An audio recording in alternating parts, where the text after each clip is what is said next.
and welcome to the Sick Folks of Cinema podcast, episode like 19-ish. We're getting up there. We're going for it. Joining you today, I am presenting this episode as your host. My name is Heather Rogue. Occasionally, when I'm performing comedy, also in the lineup, also your co-hosts, the people who are also always here. We got Stefan Bowman. Ew. He's a person who enjoys horror movies. He has a very large collection of them, so he's kind of a collector of sorts. For good time. You should see my basement.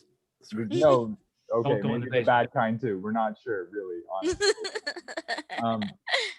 We also have the person you hear laughing is Stina. We bring her on specifically so that she can laugh. Yes. And also That's for why I'm her here. great horror takes. And Oh, just thank to you. balance out the energy, because I'm a little dark and we need, equal parts light, glad I can bring the balance. Last and most definitely least, we have Keith Graber. What do you say about Keith Graber that doesn't feel excessive just by looking? It says it already. It's already been said. It's also a person, second funniest person on this podcast after me. This is the festival. This is another festival.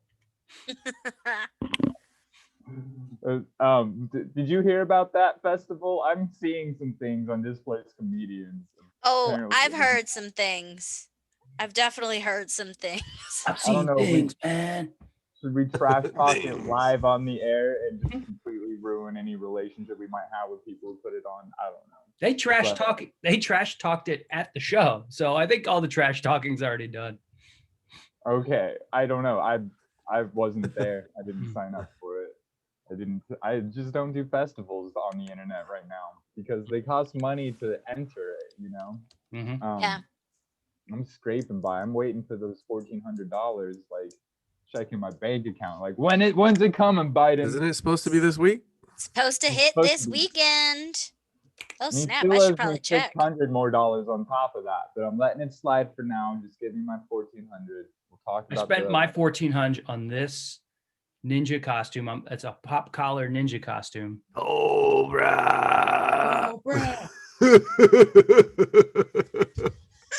I feel like I spent it wisely. Oh, 100%. Yeah. You look like a racist vampire. Ooh. I want to suck your blood if it's white, pure blood. Wait, don't make a clip of that. Oh, Lord. Sound bites everywhere. Okay, Stefan, let's get you out of the way. What have you been watching? I just finished the yes, thank you, that's very nice, thank you so much. I finished Prodigal Son season 1. Gonna try to start season 2 soon. It took me roughly about maybe a little over 2 weeks to finish season 1 because it's long, man. You're talking like what 22 episodes or something crazy. Oh, wow. Yeah, because regular TV. So The Walking Dead season 10. I don't know what they're calling these extra episodes. I finished that. Obviously Waxwork, and then YouTube stuff. That was about it. Not as much as I can normally pack in, but that's quite a lot for me. So Yeah, it's only like 6 hours or something. That's nothing. that's right. There's a lot of TV there. Yeah, Stina. Let's see. This week, my normal bullshit. Caught up on Drag Race. We watched a little Schitt's Creek. We're on the last season of Breaking Bad, and I'm not gonna lie, it's kind of wild, but I'm getting through it.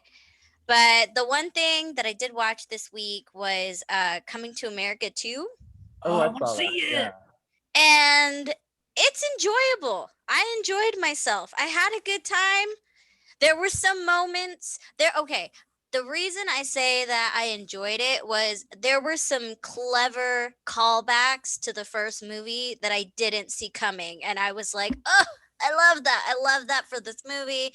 It's great. And yeah, That's it made pretty me laugh. much I feel like that's pretty much all it had going for it was callbacks and cameos. Kind of. Yeah, because it was PG-13, not rated R, and because of that, it really, in my opinion, it really hurt the movie. Was that Well- directed by Eddie Murphy? No, that it was. No. I forget the director's name, but he did My Name Is Dolomite on Netflix, which I love that movie. Oh yeah. But Yeah. this one I think was in the oven a little too long. It's not bad, but it's not great. It's like, oh, okay. Yeah, A you know lot of- those rehash sequels are usually like that. It's kind of Yeah. you should kind of expect it, you know. But the nostalgia and the stuff that works in there actually really works. But the stuff Yeah. that really doesn't work, holy shit. I think one of the problems they fall into is they lean too much on nostalgia and instead of just recreating a good movie. That's kind of what I mean. It's like callbacks and cameos. Like there's a lot of performance. There's a lot of musical numbers by famous artists who just like are in the movie. You know, like Rick Ross is in the movie, not just as a cameo, but they used his house to Mhm. shoot the palace in Zamumba. Zamumba. The Zamumba Palace is just Rick Ross's place. So Mhm. that's fun That fact. doesn't surprise me. Zamunda. But Well, for me, it was like, yeah, it was like entertaining, like in a variety show kind of way, but not in a comedy kind of. Yeah, it Wow. needed to be more risky. I hate to say it, just needed to be a lot more risky, and it you know, but like I told my buddy, I don't mean to cut anybody off. It was made for today's cancel culture, and you can tell. I think, in my opinion, compared to the first one. Watch the first one, then watch that one. You'll see what I'm talking about when I say I think that. that cancel culture was worse back then with like the Christians canceling everything. Like I'm sure they got a bunch of letters over the titties, you know.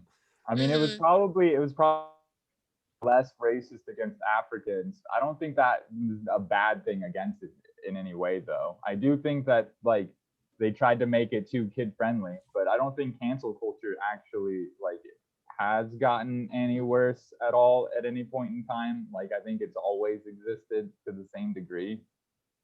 Yeah, it just came in different forms that Yeah. are now like, oh, that's, that was normal back then when it was like, oh no. I'm sure plenty of people were looking at Mozart like, look at this piece of shit wasting his life making music. Like, that's not a real job. Like, they were all talking shit about, great Well, and people. And nowadays people have social media, so when they do feel that little racist itch in their body to go like on a rant on Instagram about the Jewish people, like it gets published, versus back then, like it didn't go instantly. Like you had people to kind of filter that out so you could protect your reputation a little bit. And now there's just a direct sort of like line to the public. So people who are racist, and or bigoted in other ways are like exposing themselves a lot faster.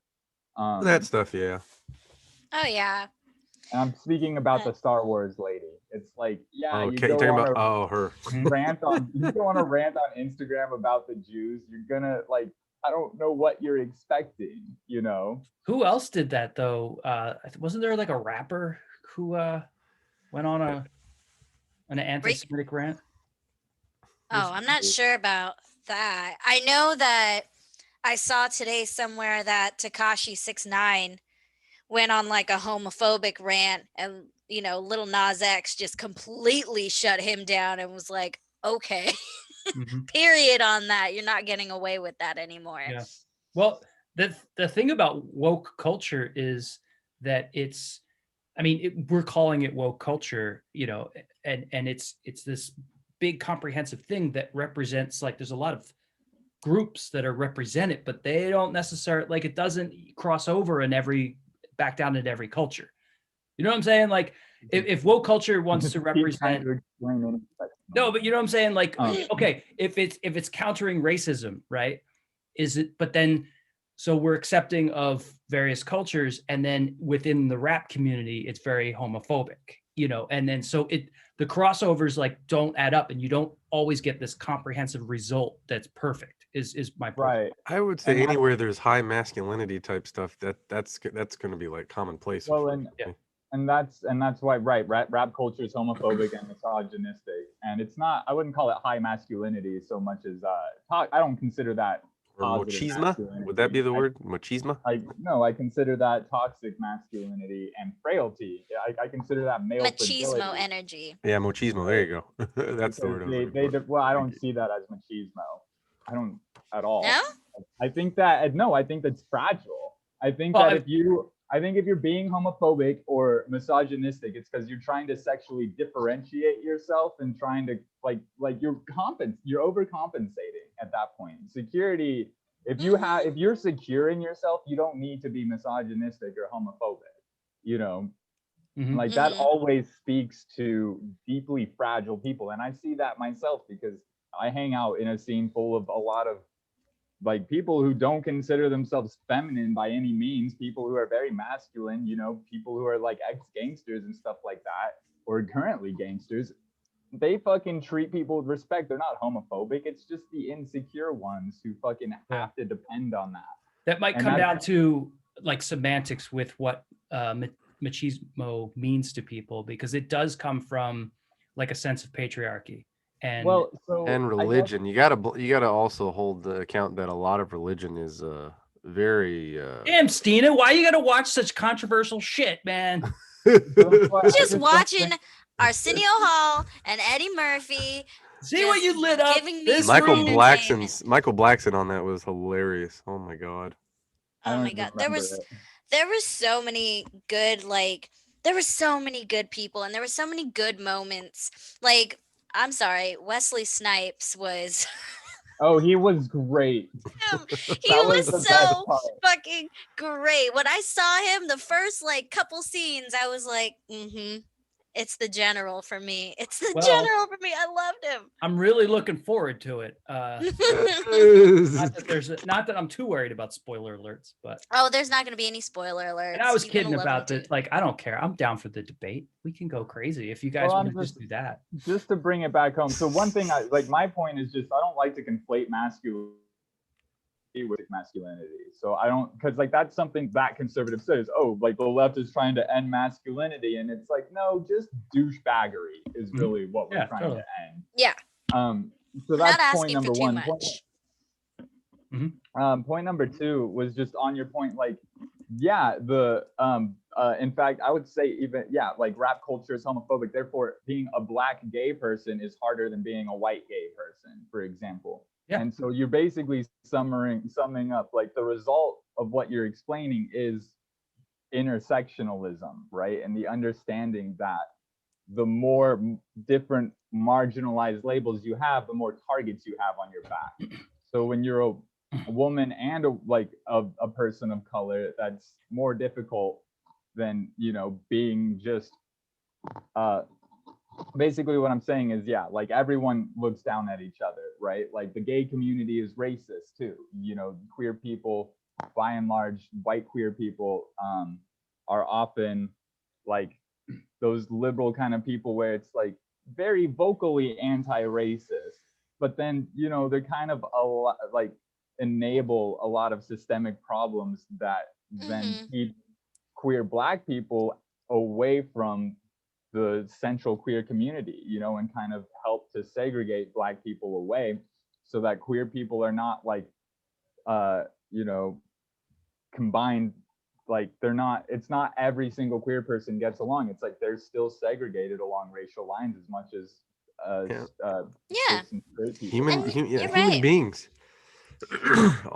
all have hate. Well, it boils down to human beings being tribalistic.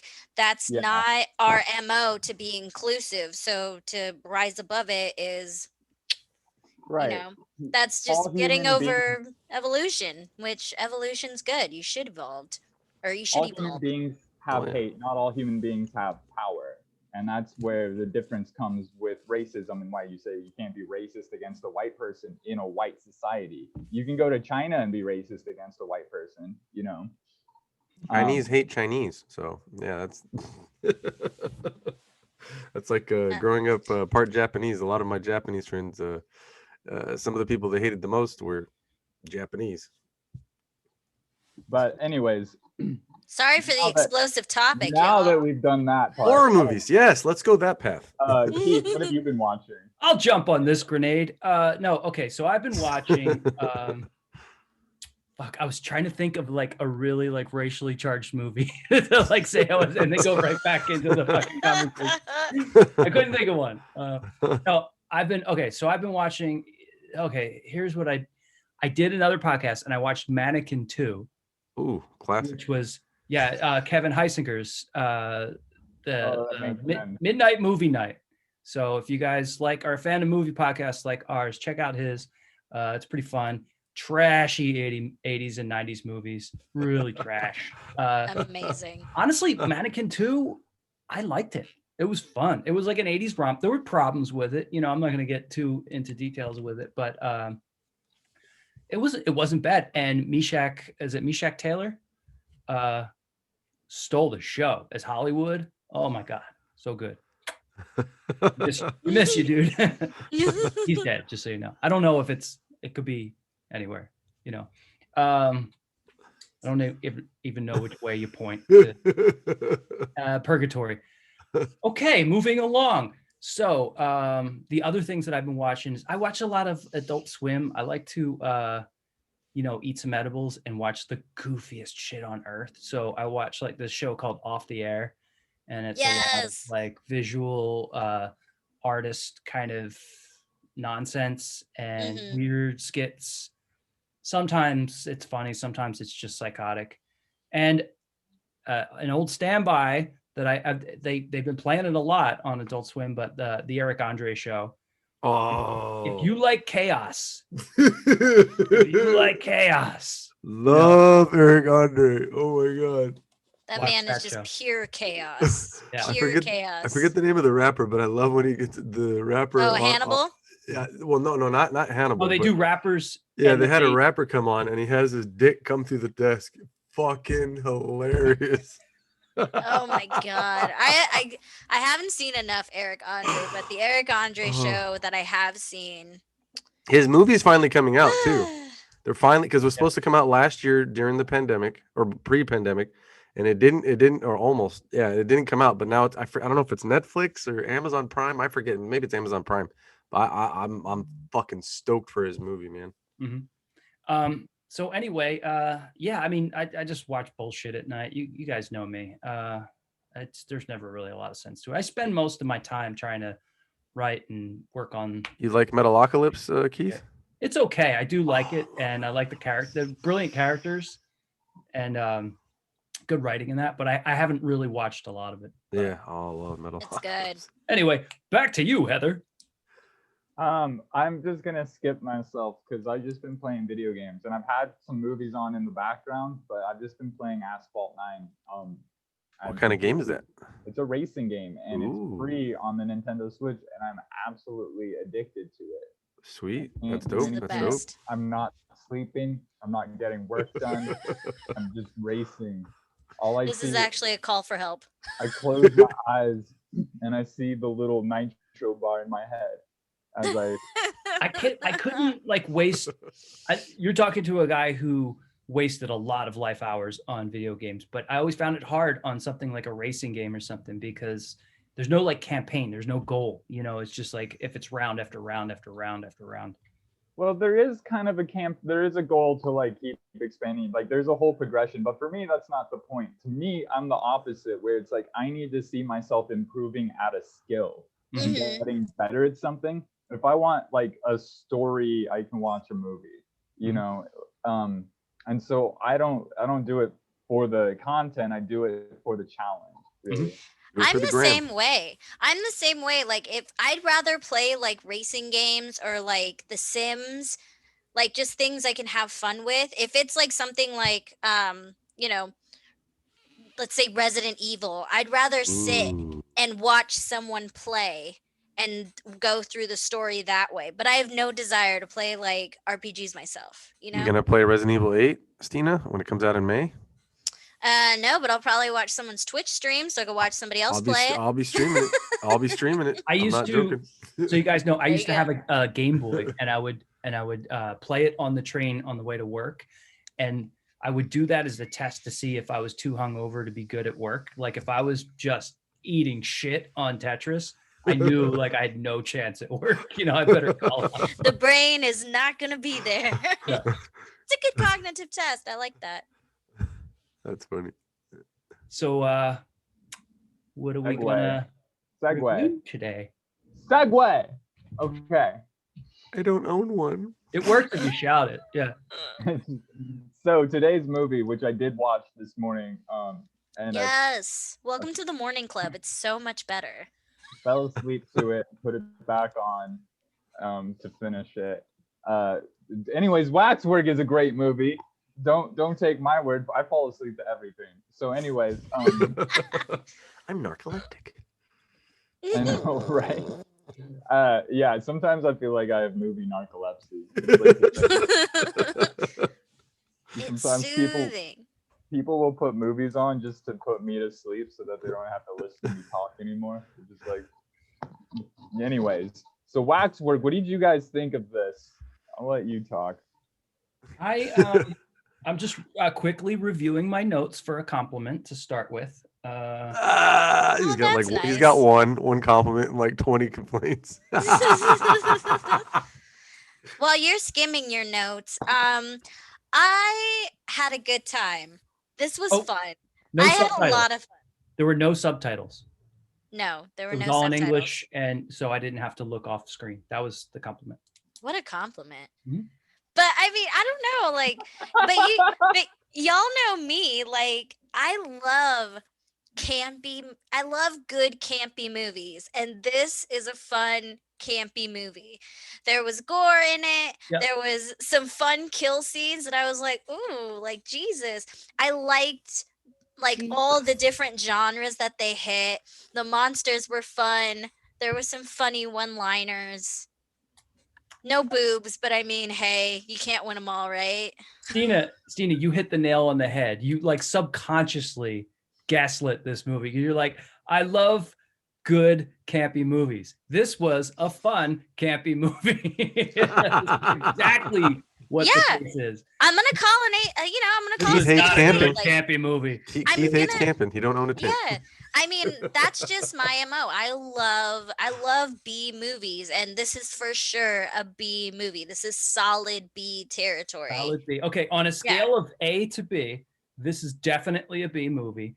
Okay, first question. Can I just ask a question? Okay. Absolutely. I looked it up. It's apparently was made it was released in 88, right? 3 months before I was born. Not this movie was 1981. released. This was not made in 1981, right?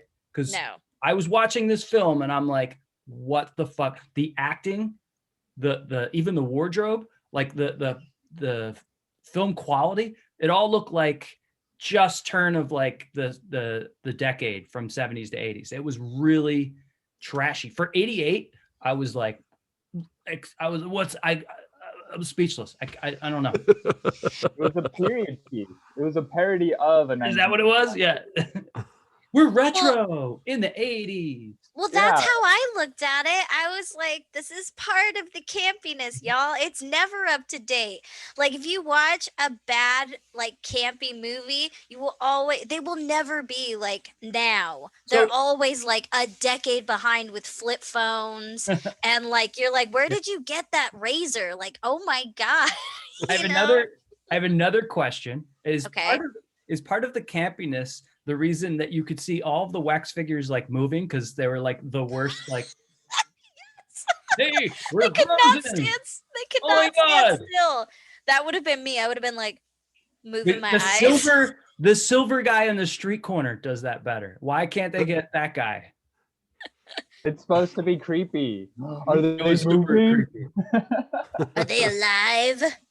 And I wrote down, okay, I wrote down for Heather, there's one little target area with the short exploitation with, of course, they have I'm just glad they gave the guy work. yeah, okay? it's good to have work, but it's like, hey, we're creepy. Look, somebody's really short here. You know, I was They like, had a all tall right. guy and a short guy, and those were the only two white dudes I could.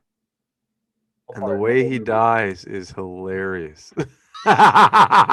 Little Shop of Horrors. Spoiler alert. That was the best. I did. Oh, like that's what I that. mean. It was like it was like a parody of early '80s horror movies, like Little Shop of Horrors, right? Mm-hmm. I Doing a don't lot give. of what came before it. I will not give the credit of self-awareness to this movie that this was a parody in any way or an homage or a callback or any of that. I don't think they were going for that at all. I will not give them that credit. Whether they were going for it or not, it still happened.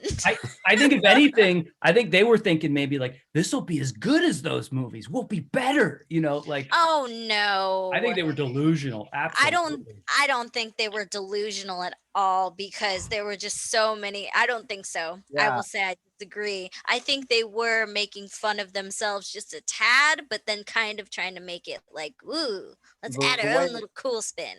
The way every single thing was delivered felt way too self-aware, And it's like the dialogue itself is so off the wall. There were some weird lines. Like the but I scene at thought the was- table with the mom. I can't Can I have remember- some coffee? Okay, that was fun. That actually drew me in. I was like, okay, maybe this movie's funny and it's going to be fun and goofy and there's going to be good gags, but it was like poorly acted out. It was the cinematography was dog shit in this. It's just all the fucking camera angles were just the worst, the choppy, awful, jarring. I didn't know what was going on. I got like a little confused and I was a little seasick. I'm still a little hungry. Like I'm sleepy. Like all these things cause that. And so I was on board, but then it didn't continue. And the acting I felt like was really bad. I just saw incompetence the whole time in everything. The acting felt deliberately bad. Like that's one area where I was like, this can't be on purpose, or this can't, like they're definitely not trying to be good actors right now. They can't be. That was the thought. Keith was like, "Is that the same person in Gremlins?" Here's the thing. Yeah, what you're saying is that these guys, the writers, director, and the actors were all too meta for me. Like, and I'm like, that's a big ask. I don't know. Like, I think it was just plain bad. What's more likely, that they're all incompetent and this is a horrible '80s movie, or that I think it's both. they're way too meta and I don't get it? Well, okay. The writer and I think they director tried to be Anthony Hickox. Anthony Hickox wrote the screenplay in 3 days. Okay, So that tracks. On cocaine, definitely. That tracks. On cocaine. definitely, Oh. absolutely. Okay, since we're on the topic of questions, I have a question. Okay. Why were the 80s so good at werewolf transformations? Why? Because when that dude started to transform, I was like, for as like campy and like as this movie is, that transformation was just, I couldn't have asked for anything more. Like no CGI, I didn't want it. And they It had was one of purely the just the Yeah. evolution of prosthetics and just like grossness, and I was like, this is great. Why did y'all nail this on the head? And that's one of the bigger actors in the film, actually. He played one of Indiana Jones' best friends in the film Indiana Jones. I think it's, what is it, Jonathan Rhys-Davies or something like that? Yeah, he was in Lord of the Rings. Lord of the Rings also. He played Gimli. And then he's also in one of the more popular sci-fi shows that was on, Channel 11 in LA called Sliders.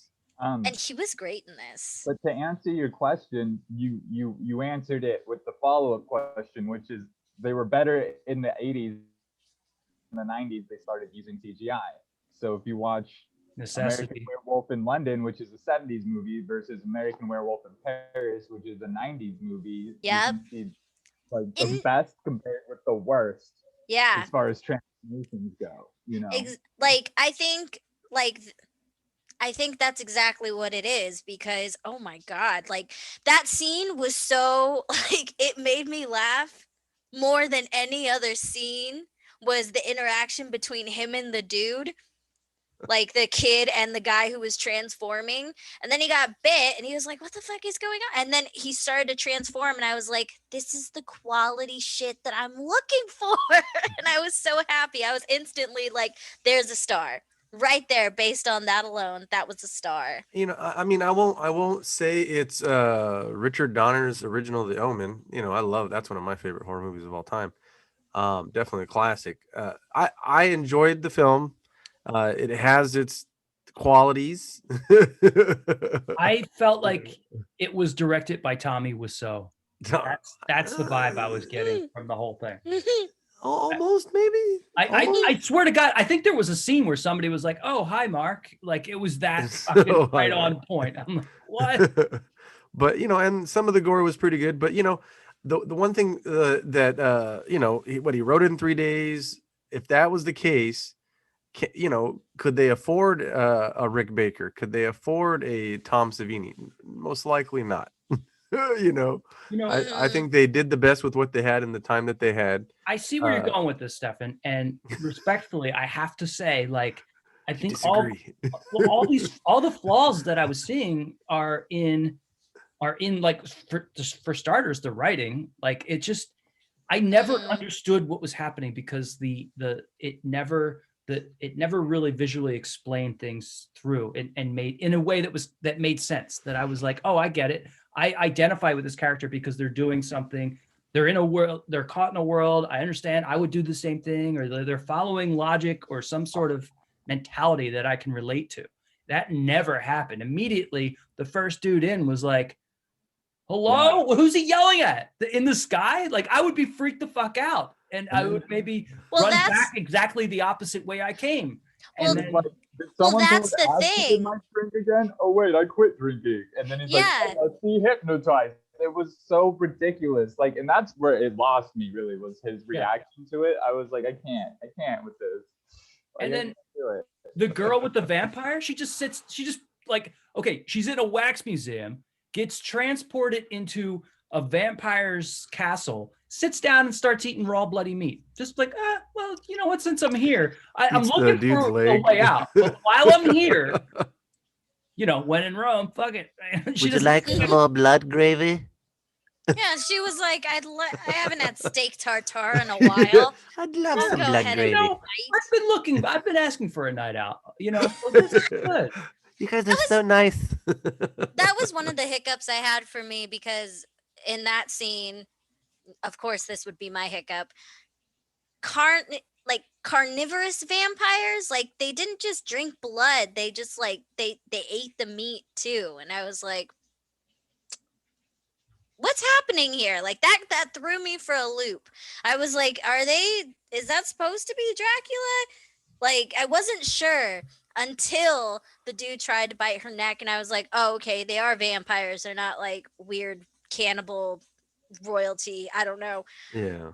But there were some cool scenes. I like when the cop goes behind the rope to get part of the China's face. As she's depicted in the waxwork. You can see that he's taking it all off, thinking it's just wax, and you can tell it clearly looks like obviously something more than wax. Except he's sneaking around and he cuts the most obvious part of like the exposed, instead of like turning it over, taking a sample from underneath where no one's gonna catch him. Like, you know what I mean? Just like logic flaws in writing that are just write the other thing. It's so he easy needed more coke. Thing. I know what it was. He needed more coke, Keith. And that cop scene, dude, that cop scene was like the 80s, the tropiest 80s like cop scene. I thought he's gonna have like, he had one more day to retirement. I was waiting for that line to come out.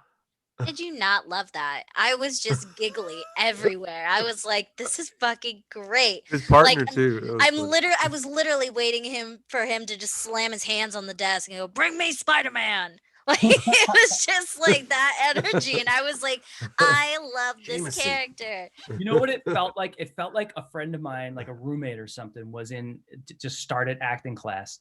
And he's like, hey, I gotta watch all these reels tonight. You want to sit here and watch them with me? And I was just watching like reel after reel of a horrible acting class. That's what I felt like I was watching. Okay, and was I the only person that had to look up who the Marquis de Sade or Sade was? Marquis de Sade? No, I know Marquis who that de is. Sade. I had no idea. I was like, who the fuck? I was like, who the fuck is this Dorian Gray dude? Pain is love. Love is pain. Yeah, and then I was like, oh no, it's 50 Shades of Grey. Okay. And then I looked it up and I was like, holy shit, this is a real person. Like I was expecting like another like some horror trope that it just I guess didn't make it to my brain. But no, I was like, that was like a weird throw in there. Like Mhm. you weren't gonna go with the Invisible Man or Oh. I don't know, something like a Okay. Jack the Ripper or something. Like that guy's the most evil soul. There He's was part of one. it. I don't know if it's the same scene you're talking about, Christina, but with that whole thing, there was one thing that felt like a callback to me, but I don't know if they meant it. But the girl who was in the chains and she was Yeah. getting whipped and she Yeah, liked that's it. the Marquis de Sade. Yeah. And her wrist is this big, and the chain the shackle's this big, and she's like, "Oh, I can't get out." And do you remember the Golden Child when the girl was wrapped up in toilet paper and he had that dream and he's like, "This is toilet paper." I love Golden Child. I don't think they my meant it. God. Again, like I think this is you're saying that all of the incompetence I saw is really self-awareness, and I really don't believe it. No. Okay, not all of it. I think What's there that, was Heather? some. I think it was both. I think that they were trying to make a B movie. They were doing the worst thing you can, which is trying to be campy. Uh-huh. You know what I mean? Like that's impossible because that's how you just make a terrible movie, like you're saying. Mhm. You know, and that's what it was to me. Like, but when you say that they wrote the screenplay in 3 days, it starts to make more sense why there's a softcore BDSM in the movie. You know, like there's no titties, but there's softcore BDSM and talking about bringing a woman to orgasm by whipping her nearly to death, right? So those are some hardcore concepts for a kid, but God forbid that they see some titties, you know, where Yeah, which is like- what life comes from. Anyway, Mama. I mean, you're gonna tell me that this woman is on the brink of death from being whipped, but her back is just clean. It's just a few little boop, boop, boop. Like They can't afford it. I don't know what type of whipping you're doing, but it's obviously yeah. not getting the job done. Like I I don't saw know that. what I was like- I don't know what kind of pleasure you think you're getting out of her, but I don't think she's on the brink of death. Yeah. yeah, they needed less cocaine writing the screenplay, more Cocaine. more ketamine. More tab. They needed more tab, not cocaine. They needed Molly, really. They needed some solid MDMA so they could be like, maybe Needed I'm right. Adderall. They needed to get Fucked up. No, They they needed needed to focus. reflect and like get in touch with their emotions a little bit and get in touch with their feminine side so they could realize like I'm writing something way too fucked up and I need to scale it down and like rethink these characters and make actual characters. Jack the Ripper was in the movie. I didn't mind the sexual overtones. Like it didn't, but I get what you're saying if it's like misogynistic, but that almost knocked on the door of having some sort of like interesting subtext, but it didn't nearly get the job done for sure. No, they scratched the surface of an intelligent conversation gateway, and they were like, no, we're gonna cover this back up. Don't go there. No, Yeah, no, We no. don't have enough time. Like that's the thing is who knows what the original script looked like. Written in 3 days. I bet Worse. the manuscript Worse was- than you're thinking, I'm sure. Way worse. that guy wrote the Ulysses of horror movies and they had to scale it down, you know. Like they probably went into that subtext. Yeah. Oh, another fun fact that I read. I love this. Another fun fact is the Night of the Living Dead scene was filmed in one night at Griffith Park. They only had one night to shoot that whole thing, that whole scene. Oh, with the one Mark. in black and white. Yeah. Yeah, the one with Mark. Believable. And That's surprising as hell to me. I'm surprised that it took longer than an hour. I think they just meant to call back to these other movies and like sort of like feed off of their popularity. I think that, hey, remember zombies from Night of the Living Dead? We got that. Remember vampires? We got that. Remember werewolves? We got that. Yeah, it's And Ready we Player got it. One, but in '88. And by the way, can I just say I haven't even gotten to the two worst things, like my two most hated parts of this movie. First of all, the revelation that, if you just believe, if you don't like believe in it, oh my God, I wanted to stab my own ear with a pencil when that happened. This is like worse than the whole Matrix thing. Like, if you die in your dreams, you die in real life. You get it? Like, no, that doesn't make any medical fucking sense. But apparently, if you just say like, "No, I don't believe in you," then all of it goes away. And then the fucking Bugs Bunny cartoon bar fight at the end. Oh my God, that's when I was like, I wish I could get my toe into the fucking shotgun trigger. You know, like I was just like, I am out, guys. I was not mad at the kind of like scene at the end where everybody was Benny fighting. Hill. It was fucking Benny Yes, Hill. it was, but I was okay with it. You needed a little bit of chaos, and you needed, okay, tell me what other way you could have like exploited there was 18 different exhibits. In that end scene, there were 18, and they said it before that there were 18 different spirits that you had to sacrifice to, and then the end of the world comes. So they had to fit 18 different monsters and characters plus the other characters that were in there in a final boss scene. Like, how else were you gonna do it aside from Benny Hill style? Hey, you know, I can't get you out of a painted corner. Like, don't like I'll if you call me the morning when you start painting, I'll help you fucking figure out a plan. We'll get it done right. But I'm not. Don't call me at fucking 3 p.m. Be like, I'm stuck. I'm sorry. Yeah, you're right. Like, it was a cartoon the whole time. So what are you gonna do? I thought he was writing like a modern Dante's Inferno, you know, and it just didn't go there. Yeah. Let's see. You gotta keep reading. So, Stina, what do you give the movie? All right, I'll start off because I know this is probably going to be the highest rating of the day. I'm going to give this a solid 3.5 stars. 3.5. I told you. I know what I'm doing. I know what I'm doing. Keith's gonna drop dead right now. I'm the wild card, baby. Cobra! I'm the wild card, baby. No, I genuinely enjoyed the campiness of it. And I'm telling you, just for that werewolf transformation, it got that extra little boost. Mhm. And like if that were shit, easily it would have been a 2.5 star, just a little bit under par. But because of that, like, yes, this is the 80s, this is 88, this is what I want to see. You hit me right where I wanted to be hit. So 3.5. Okay, Stefan, what about you? What do you give the movie? I was gonna give it 2 stars, but they had a man in a wheelchair get his head ripped off by a werewolf. I give it 3 stars. Okay. Pete, what do you give the movie? Okay, I don't want to be the fucking giant troll on this and make everyone hate me, but I'm gonna give it a 1/2 star for the gore. For, you know, like when she sat down and ate that meat, for as stupid as that scene was, it looked like real raw meat in fake, you know, in real blood, and it was like believable. A lot of the gore and stuff like was acceptable, if not good or a great effort.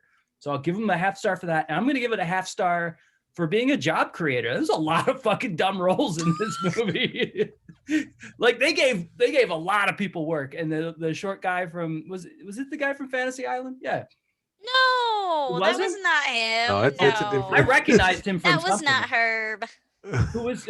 He was in something else. Anyway, I give it Are a you 1 midget star. racist? I give it a 1 star for both those things. So Okay, that's fair. I'm Heather?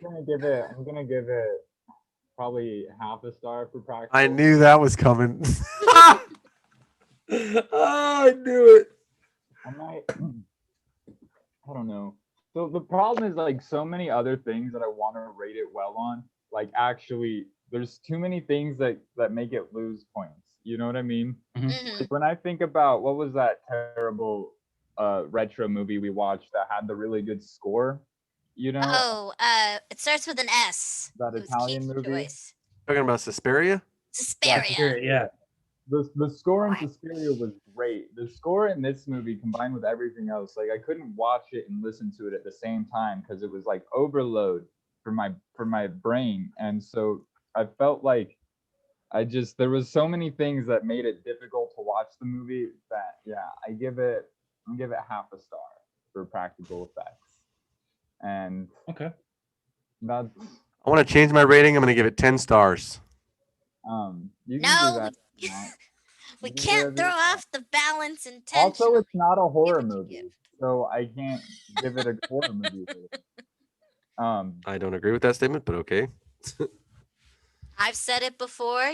If it doesn't hit you like a horror movie, I think you should be able to say, I didn't consider this a horror I movie. don't think you can call something a horror movie that ends with like a sword fight scene. Like it feels like The Princess Bride, but with horror tropes. That's not what you can't just have the tropes there and not the actual. My name is Inigo Montoya. Prepare to die. Yeah, Yeah. what was there was a movie that reminded me of this. Princess Buttercup. Was it Monsters Inc. with that when the little kids created like a vampire killing group or something? That was from the 80s too. Talking about Lost So it was Boys? definitely not Monsters Inc. No. They did have that scene in Lost Oh, Boys. you're though, talking at about end. Monster The Squad. Monster Squad. The Monster Oh, Squad. Monster Squad, Yeah, Fred yeah. Decker. Yeah. Yeah. All right. So and that was just like a kid's comedy. It was almost like Goonies. It wasn't a horror movie, even though it was based in like horror, lore. So that's what I feel like this was akin to. Does that make sense? Mm-hmm. Yep. It sure does. Ooh, we jumping right into it.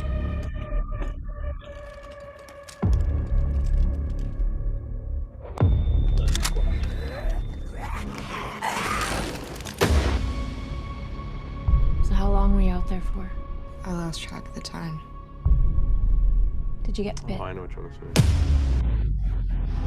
This planet we're on is so sick of our shit. That's why the dead keep coming back to life. The meek shall inherit the earth. You're immune. I'm not. What if my baby isn't either? This is the one with the Native Americans. I know which one this is.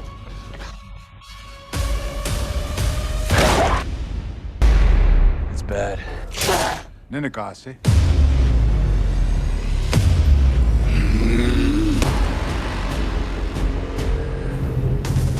I heard that you could cure bites here. Ain't nobody immune here but us.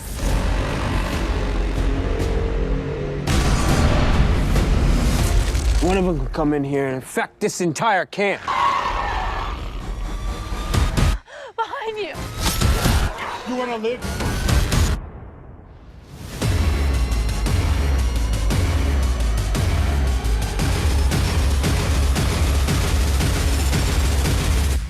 Who says we're immune? Adukja uksid hamo. Awenda sui lexiko.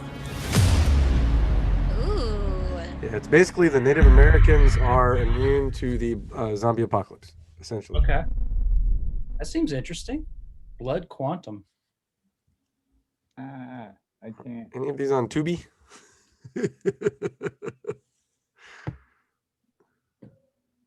I don't know. I hope they're at least one free. Our house is a fine little house, Jack. Holy shit. Are he you looks allowed terrible. to speak along the way? I was thinking there might be rules. Let me put it this way. Very few make it all the way without uttering a word. But do carry on merrily. Just don't believe you're going to tell me something I haven't heard before. Oh, dang, you're gonna... I know what you... Yeah, this is not a free... This one's definitely not free. Me getting in this car with you. You might as well be a serial killer. Sorry, but you do kind of look like one. Art house horror.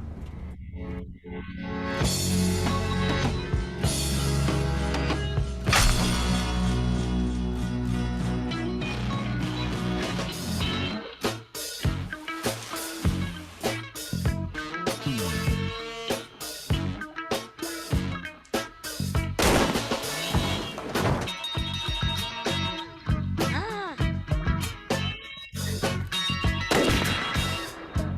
If you feel like screaming, I definitely think that you should. Nobody wants to help!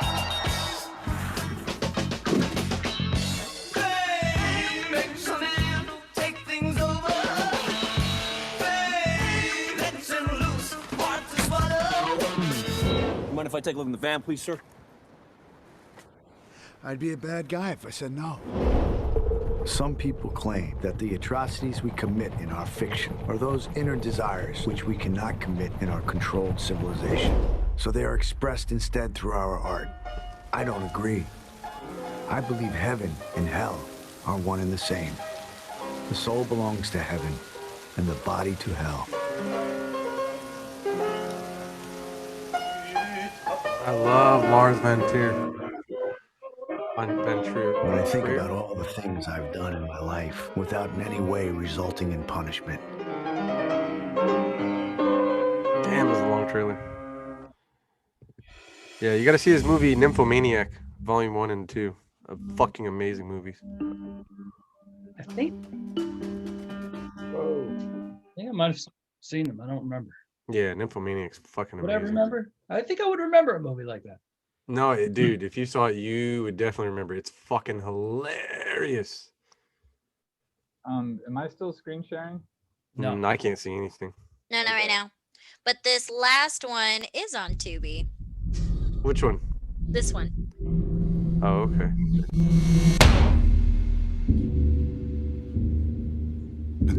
That gets my vote. Por el placer de verte sufrir. Te vamos a matar por tu sangre, por tu carne y por una serie de exquisitas sustancias que lo recorren.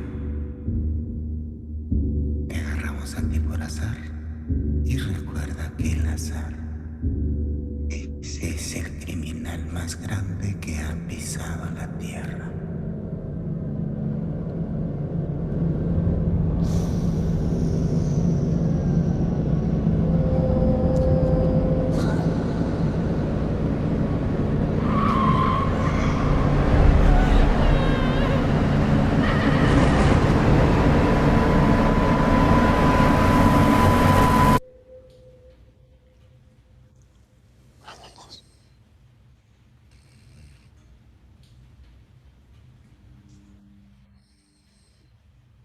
That gets my vote. It's on Tubi. I'm voting for that one.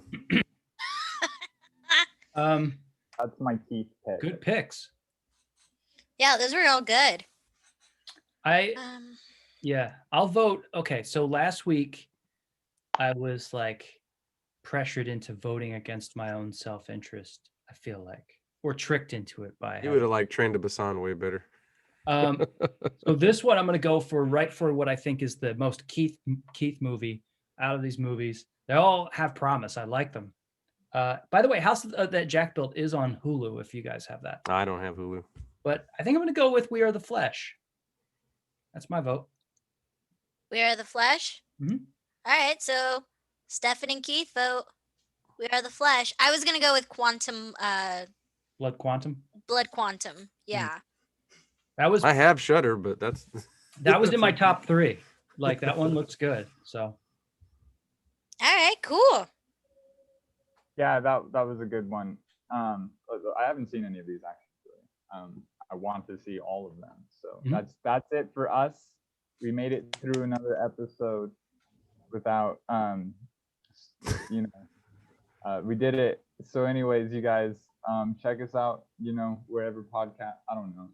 How do We you Are end the Flesh next week. Apple Podcasts, Google Podcasts, Spotify. You can also follow us on Instagram and Facebook, Sick Folks of Cinema. I'm surprised they haven't started Podify. Like Spotify didn't make like a sub thing for just podcasts. Anyway, Spotify, holler at your boy. I got ideas. Spotify. Okay, you guys. Bye. All right. Later. So we're doing We Are the Flesh, correct?